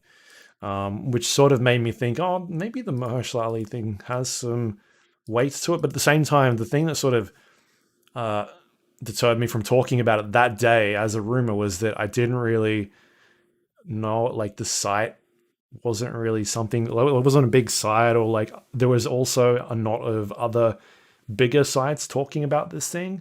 And that's generally when you can sort of draw the line at, okay, maybe this does not have some truth to it. And it turned out when that Variety article went up, I think it was Variety or Hollywood Reporter article went up about, was it Bella Ramsey? Getting the Ellie role. I think in that article they also talked about like, hey, yes, Mahershala Ali was in talks, but that negotiation broke down. That's no longer a thing. Anyway, a couple hours later, after we finished recording, Pedro Pascal, Joel, Mando. He's been doing the fatherly figure on The Mandalorian for 2 seasons, and now he's going to be doing it in HBO's The Last of Us. Is this perfect casting, or is it perfect casting, Joab? It's perfect casting. I love Pedro Pascal. He's fucking amazing. I rewatched his fight with the mountain yesterday. Fuck that. That shit's so good. It's so good. Yeah, he's fantastic. I love him to bits. So I'm really happy to see this. It's got me well excited for the fucking TV show. Yeah. Bring it on. Like the thing that got me, I'm like, but he's busy, right? He's busy making Mando stuff. And then you look into it, and apparently, like, he's not in a lot of The Mandalorian. It just bums me out. He's what? Like, apparently he was not in a lot of The Mandalorian. Like, it's not him in the suit a lot of the time. What? Which is where have you seen this? Explain this to me. Where have you seen this? I read some articles. I think in the first season it was less, not like there was a lot of sections where it wasn't him, and they just kind of ADR his voice. I think he was in a lot more of season 2, but it's not always him. That's the thing that bummed me out. What the fuck? Anyway, and also it also seems they may be taking a bit of hiatus on the Mandalorian stuff, and that gives him the opportunity to start working on this. They've got a break, right? Because they got the Boba Fett. There's stuff. That thing. Oh, all right. I wasn't going to say it, but it's too late. All right. There's that thing they announced at the end of season 2 that Luke's just spoiled the shit out of. It's finished. Finished ages ago. Fucking people might still be catching up. It's too late. Fucking dog ass. Doesn't matter. Dog ass. He's dogged the boys. Yeah, man, I'm keen for this. Absolutely. I think I didn't pick this casting at all. Like, no way. But I think it's like once you think about it, you're like, yeah, all right, I'll watch that. Absolutely. Works. Yeah, fucking 100%. Awesome. I mean, good cast, good. I think good writers at this stage.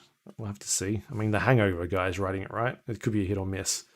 The guy who wrote The Hangover, and like that. Was it the Scary Movie stuff as well, and then also Scary Movies 3 and 4. 3 and 4 were good. Yeah. Okay. Fair enough. We'll see. We'll see.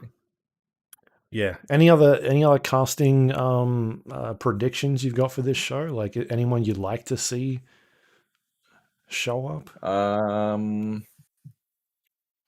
No, I don't think so. Who's going to play the giraffe? Oh, Andy Serkis.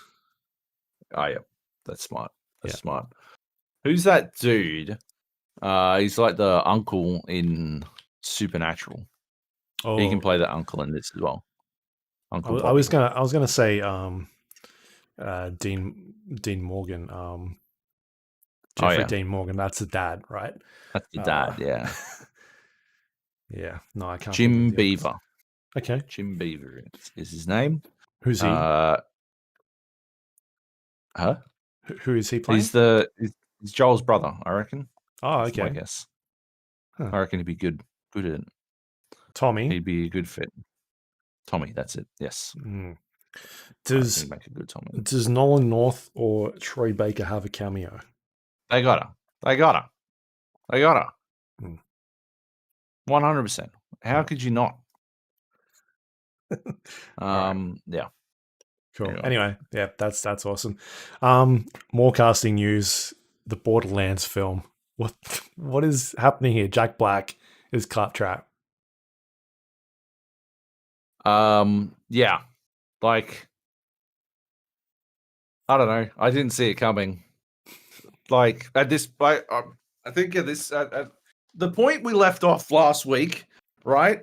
My guess was that we were going to see fucking Sir Ian McKellen play Claptrap or something, like just, or Patrick Stewart or someone with like too much gravitas in their voice. Yeah, Daniel Day-Lewis was going to play fucking Claptrap, and it was going to be a full serious fucking movie. No, I don't know. Jack Black is Claptrap. I'm in, right? First of all, it's a lot of fun to say. Jack Black, Claptrap. It just makes sense. Second of all, Jack Black's funny as shit, and he hasn't been in stuff for ages, and he should be in more stuff. And I'm all about it. Right. Yeah, I mean, it seems like they're dishing these out every week at this point. Like a casting, I wouldn't be surprised we finish recording this and another one drops today. Yeah. Like either a brick announcement or I don't know who else is there to talk about. Moxie and the villain. I feel like they'd have to go with like a Handsome Jack, right, or something like that, because the first game doesn't really have a villain. No. Yeah, I don't know. That was my suggestion. Is Ryan Reynolds is Handsome Jack. Perfect. Yeah. Wonderful. I want to see it. Yeah, I don't know. We'll have to continue to wait. They'll announce it an hour after the podcast ends. So yeah, it'll be like Rami Malek or something like that. You'll be like, what is happening? All right. Yeah. Anyway. It's crazy that this thing is insane. I don't know what it is. All right, next up we got Ratchet and Clank Rift Apart will be launching June 11th, or as Sony likes to call it, launch window. What's 6-7 months after release? Ratchet and Clank was supposed to be a launch window game. Right, of course. Anyway, I guess this is the first, one of the first big, like, first party games that they're doing. True. Yes. Because what is their big first party game? You look at Miles Morales or even Demon Souls, not really first party, and Miles was on cross platform. So yeah, Ratchet and Clank. I'm keen for it. Looks awesome. Kind of hoping it was going to be a bit sooner. I think we were guessing March. It used June 11 used to be basically the window of death. Week. That was that was the week you'd send games out when they were going to die. So it's interesting. I don't think it's the case anymore. I think any time is viable, especially with E3 being dead in the water. But it has me a little suspicious. I mean, it's played so much, and for them to pick this week in particular, I'm just suspicious. Yeah. Sony's done this a bunch though, where they've released stuff around that time. They just don't seem to care. Yeah, that is true. Anyway, that's still a good date to look for. I'm very keen from what I've seen that game. Next up, we've got Nvidia and Epic Games teamed up to add DLSS to the Unreal Engine via plugging, which will allow developers to implement that technology into their games. I think it's a good move. Like, it sort of cuts the middle bit out of developers having to go directly to Nvidia and work with them in order to get DLSS in time, which is great. And now it's just like the sort of thing where any developer can just chuck this in there and get it going. You haven't had much experience with, I guess, DLSS, but like, what is your thoughts on this move? Like, I reckon fucking DLSS is fucking amazing. It is. Like, you when you were always yapping on about how, if a game didn't, if AMD didn't have a DLSS equivalent, then they just couldn't compete. I was always like, classic Luke, Team Green. And then I saw it in action. I'm like, holy fuck. He was not kidding. That shit's out of control. It is fucking phenomenal. Yeah, I think it's going to be really interesting to see what it allows. Like, hopefully it doesn't lead to, like, the only worry I have is that it leads to less optimization because they can just sort of lean on DLSS as a crutch. But fingers crossed that doesn't happen. Instead, it leads to innovation. That'd be cool. Yeah. Yeah, that's good stuff. All right, moving on. We got Rainbow Six Quarantine has a new placeholder name, which they're calling Parasite at this stage. This is probably a good move.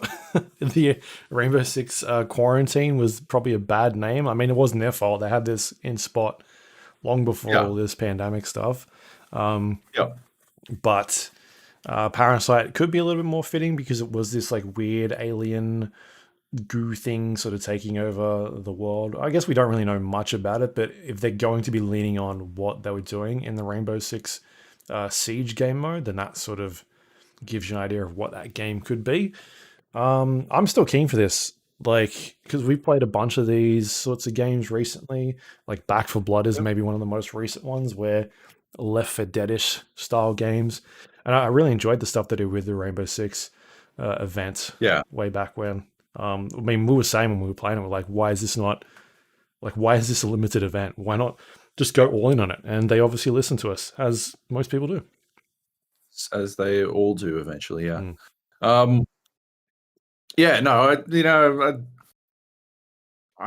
feel like they may have been overreacting, to be honest, in changing the name, but I don't know. I might be underreacting on the flip side. So I don't know. It's probably a good idea. I'm still excited for the game. Can't wait to see it. Yeah, I guess we'll find out what it's actually going to be called, because I was saying that this is sort of like it's not the official name, more of like a maybe an internal name or something like that that they were using. So we'll have to wait and see. But I'm just, hey, that game is still coming out at some stage, even though we haven't heard about it, which is good. All right, we've got next up the It Takes Two developer Joseph Fares has publicly called out video game journalist Joab Gilroy in a Game Informer interview, saying, and I quote, "I can literally give $1,000 to anybody who says, 'Oh, I'm tired of this game now,' because it doesn't surprise me. $1,000, I guarantee. I'll give it to anyone who gets tired, but they have to be honest about it." What do you say to this, Joab? Joseph has called you out. Sounds like there's because it doesn't surprise me. Yeah, might be his weasel way of getting out of giving me $1,000. Because you can still be surprised and bored and surprised. These are possible things. You could still not have seen the next tedious thing coming. I'm actually cautiously optimistic for It Takes Two. I think it looks interesting, and yeah, I think it looks more interesting than fucking A Way Out was, which was just sort of that he would have owed me $1,000 for, because I knew everything that was coming in that fucking game. Because I'd seen Schindler's. I'd seen Shawshank Redemption. So what surprises could there be? Because he ripped it straight off. But no, I'm excited. I'm not excited. I'm interested to play. It Takes Two. I do not think I will get $1,000 out of it. I think he will probably wacky enough that I won't see everything coming from the get-go. Yeah. But yeah. Hey, more power to him, right? The dude is confident about his video game. Certainly confident. He's definitely a character that we've seen. Yes. Out there quite a bit. All right, and there's one more here. DOTA, I guess, has announced a new anime series premiering on Netflix March 25th. 8 episodes called DOTA Dragon's Blood. I think I got all that right off the top of my head. You've surprised me with this one. This kind of came out of nowhere. I guess it seemed like me watching what a lot of the community was saying yesterday. Like, it wasn't something on anyone's radar. But at the same time, like, Netflix seems to be going all in on this, like, video game cash grab or something. Like, they're doing a lot of gaming stuff recently. Like, is this all spawned from the Witcher success? I don't know. What are your thoughts, Joe? Yeah. I find it interesting that League of Legends announced that they had an anime coming out. And in the space and time for that announcement, not only has League of Legends not put out an anime, so will have announced and put out an anime. I just find that pretty interesting. That tickles me. This I'm gonna watch it for sure. Really? I think it'll be. I think the fucking animation looks fucking awesome. Yeah. So yeah, I'm intrigued to see the story and stuff. And yeah, I think it looks pretty good. But I did not see this coming at all. Not even a little bit. It came out of nowhere. How do you think they replicate the typical Dota experience in an anime? A lot of. I mean, what's normally? I don't watch a lot of animes. What is it? A lot of powering up. That sort of thing. Screaming. A lot of screaming. Maybe it's Dragonite, right? So maybe Dragonite gets mad at his companion for stealing his last hits or something. Yeah. Well, so Dragonite turns into a dragon, is the ultimate, and assume that goes for 6 minutes. That part. Yeah, that's fair. Is that the typical game experience? Maybe could Dragonite make a misplay or something, and then his companion just starts feeding? Yeah. Because he's pissed. Yeah. He's just that upset. Or Dragonite just goes into the forest and farms for 45 minutes. That's an episode. That's one entire episode. Is just walking from What if we got this all wrong and it's not actually the Dota MOBA, it's the card game? Oh, good. Even better. Well, Kleb pitched on Twitter that they needed to have a hot. That's hot. They needed to have a hot sound effect at some point. Yeah, Underlords. Dragon Knight fucking Underlords. I haven't played Underlords in ages. But yeah, all good theories. If it's based on Underlords, then we'll have to find at least 2 other Dragon Knights, right, for him to power up enough to become, the next stage of Dragon Knight. I mean, it's probably an interesting. What if this is like they're testing the water, like Dragon's Blood is the Iron Man of the Dota anime universe, and the next one they're gonna do like I don't know, who could they do next, like Puck or something, right? Get all those people in, unless they do like 6 of them, 6 of these little anime shows, and they bring them all together in their joint show, like Avengers style, but it's them. Well, I guess there's 5 of them, right? And they're all farming. They're in lanes, and they go battle against someone else, and that's the big culmination. And it's they do 9. They do 9 more. Yeah. Right, because then like there's 2 teams, and you got to pick like a team to go against. Dire side or Radiant. You got to pick one. They're always on the Radiant, and the others are always in Dire. Yeah, and you got to pick. And then they battle it out over the Roche pit. And then the last episode is they win, and it zooms out, and it keeps zooming out. Like it's kind of like the is it the end of Men in Black, where it's like zooming past all the planets, and it zooms past, and it comes and it's like a computer screen, and the screen turns around, and who's looking at you? It's Anna. Anna's there, just looking at the screen. Or Dandy, one again, and he says like a catchphrase, and then that goes to black. That's the end of the show. Waking from his slumber. Yeah, genius! I love it. Yeah, could have written it. We've done it. We have written it. We've written the whole Dota series. All right, yeah, we'll see what that's like. I don't know.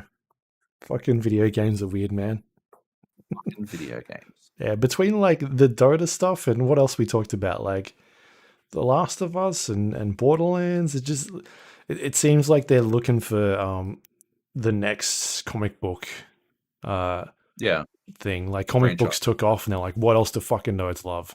Video games. Let's do it. Yeah. Smart. All right. That was the news. Hopefully you got to hear it. If you didn't, it is Facebook's fault. Any questions for this week? Great question. So look. Oh no. Did you delete them all? Hey, Ace has one. Oh. Time not important, only life important. .apk. It's a file. Oh, it's got binary in it. Excellent. Okay. Well, I'm gonna have to fucking find a binary converter. What if it runs an exe? Like you type it in and it runs malicious code on your computer, and then that is it. That's what I've always been expecting. Heath writes 011001001111011. No. Dear The Gap, you threw down the gauntlet, not expecting retaliation, but here it is. It's taken me weeks to code, but I finally managed. Oh fuck! I finally managed to construct a demon to sit idling on Joab's computer. Joab, don't tell Luke what this is. Just tell him to open it. It will be hilarious. All right. I think I screwed that up. Excellent. That's the start. That's just the start. Dear The Gap and Nico, sorry for not staying in touch. I've been busy doing more enjoyable things. Things like this 3-hour endurance race I competed in last Saturday night. I was a ring-in racing with one of my teammates from a different series. We were driving a Nissan GTR. I can hear Luke's boner from here. It's not the most fun car to get used to driving around a racetrack, but I got a handle of it eventually. We qualified in 33rd place. Oh my God. With only 6 cars starting behind us, there was so much to gain and very little to lose. Now, I'm a quicker driver than my teammate. He knows this and set our strategy accordingly. The max driver time. What strategy? What? Just fucking be faster. Is that the strategy? Like, the max driver time was 110 minutes. Obviously, a 3-hour race is 180 minutes, so 110 is a big chunk of that. My job was to start the race and try to put off getting lapped by the front running. Oh my God, try to put off getting lapped? This is such a depressing fucking story. All right. Try to put off getting lapped by the front running cars for as long as possible. Not even like forever, just for as long as possible. I drove until I was nearly out of fuel. That was nearly 90 minutes worth of racing. We were up to 8th. Holy shit. Many teams had taken a pit stop between 45 to 60 minutes in for fresh tires and more fuel, so I'd made up a lot of places as the people ahead did this. The race was being broadcast on Twitch by the race organizers, complete with commentary. The commentators eventually saw our position and started wondering how I managed to drive for so long on tires that were no doubt shot to pieces. Turns out either I'm the tire whisperer or the GTR is kinder on tires than the other cars are. Anyway, after coming out of the pits, I was in 16th. I had about 20 minutes left before I had to pit again and hand the car over to my teammate after reaching the max driver time of 110 minutes. Eventually, that time came, and I pulled into the pits in 10th place. Fuck yeah. And less than 60 seconds left on my stint timer. The commentators were amazed at my effort. They renamed me Heath Testicles because he has a huge set. I want to watch this video.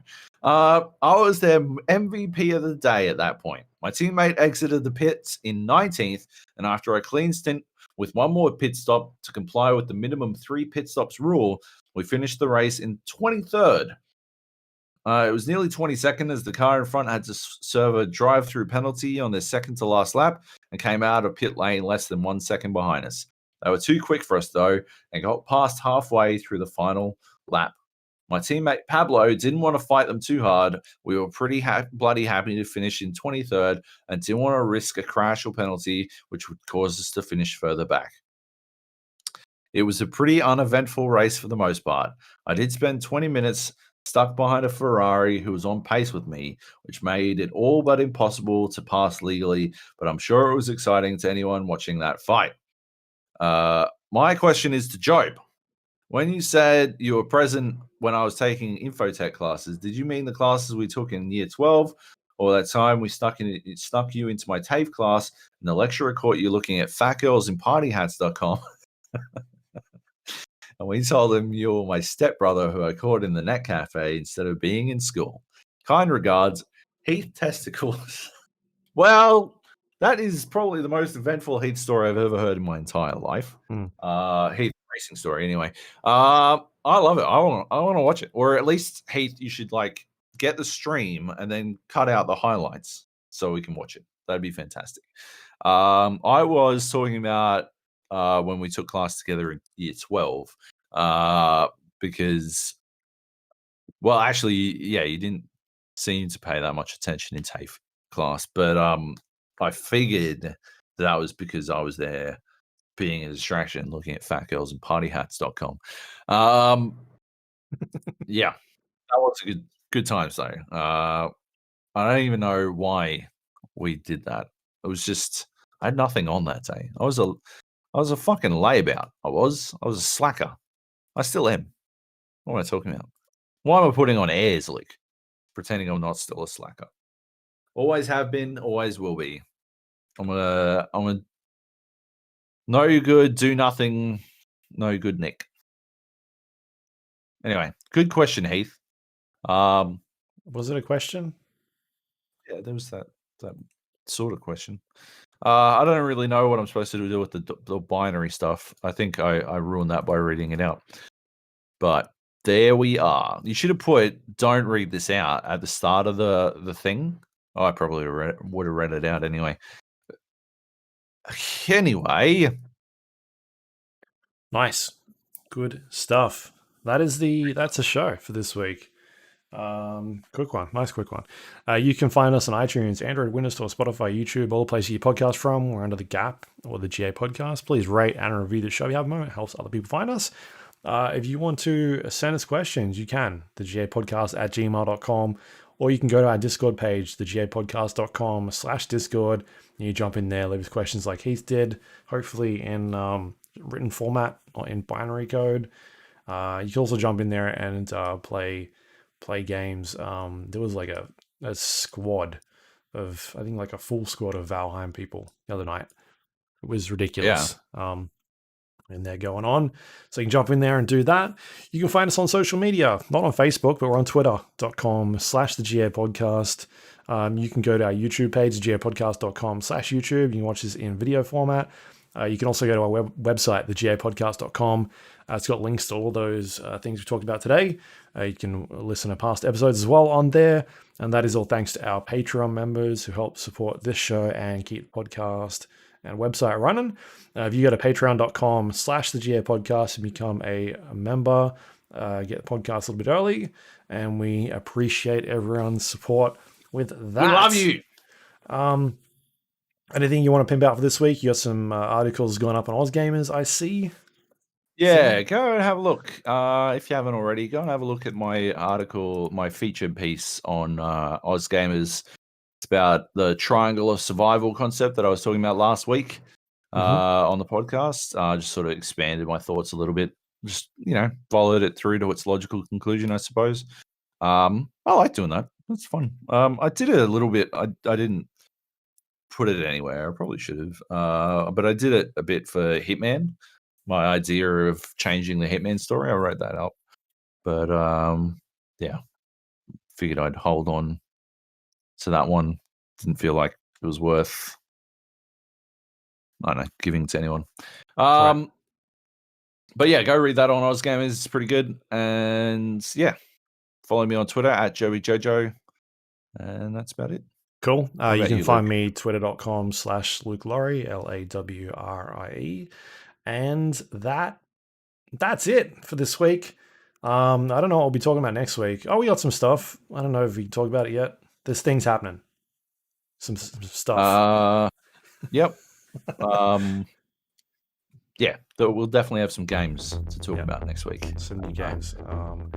There's some stuff I'm keen to check out. Yeah. So yeah.